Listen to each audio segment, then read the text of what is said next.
Il faudra surtout museler leur trio d'attaque, mais ce sera chaud, c'est un message de cousin Germain, parce que si on parle de nos forces offensives, vous parlez de Meunier qui sera absent, nos défenseurs à nous, ils vont avoir beaucoup de boulot. Nos deux centraux, notamment avec Lukaku. Nos deux centraux, mais ça va partir aussi des ailes. Et ça veut dire que Pavard, face à lui tout le match, la plupart du temps, il y aura Eden Hazard.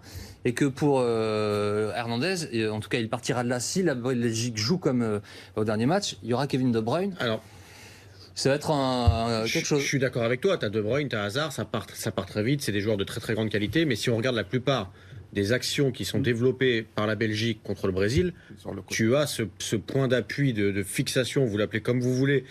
Parfois, c'est même beaucoup plus qu'un point d'appui ou d'un point de fixation parce qu'il est capable aussi tout seul de partir. C'est à chaque fois, tu passes par Lukaku. Il y a forcément un moment alors, il y a des exceptions, hein, forcément, dans le cours du match, mais très très souvent, c'est Lukaku qui cale le ballon, qui donne le temps à tout le monde de suivre, etc. et qui ensuite dispatche très très bien.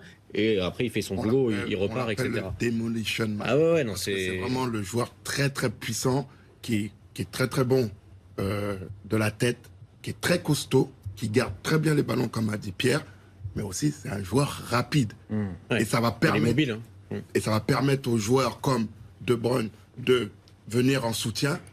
Hazard, qui ne sera pas très loin. Et quand ces trois joueurs arrivent à se trouver, ça fait très très mal. C'est pour ça que pour Pavard, ça va être un travail très très difficile de pouvoir arrêter Eden Hazard parce qu'en ce moment... Alors je vais te dire les choses comme je les vois et après je te promets que si ça se passe à l'envers, eh ben, je te dirai, je me suis trompé.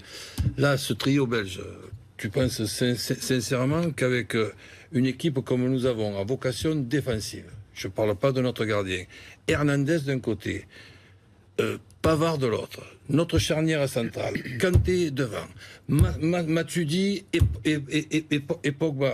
Cette organisation défensive-là, elle va trembler contre le trio. Il y aura moins d'espace que dans la défense du Brésil, ça c'est vrai. Il y aura moins d'espace. Le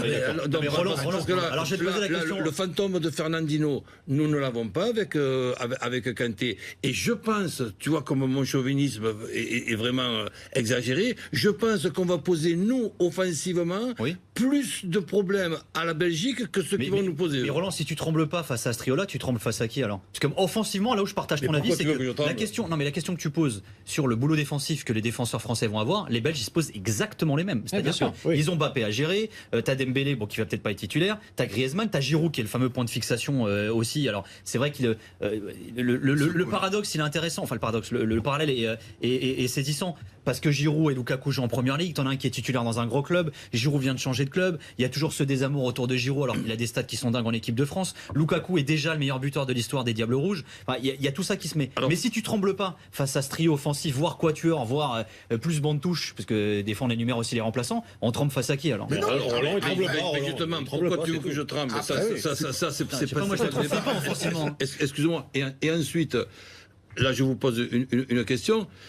Si je dois prendre un joueur de ce trio de belge pour notre équipe de France, moi personnellement je prends De Bruyne. Je ne prends ni Hazard, j'ai le droit d'en prendre qu'un, ni Hazard ni Lukaku. Voilà, je prends De Bruyne parce que ce passeur là dans notre équipe de France en ce moment, nous ne l'avons pas.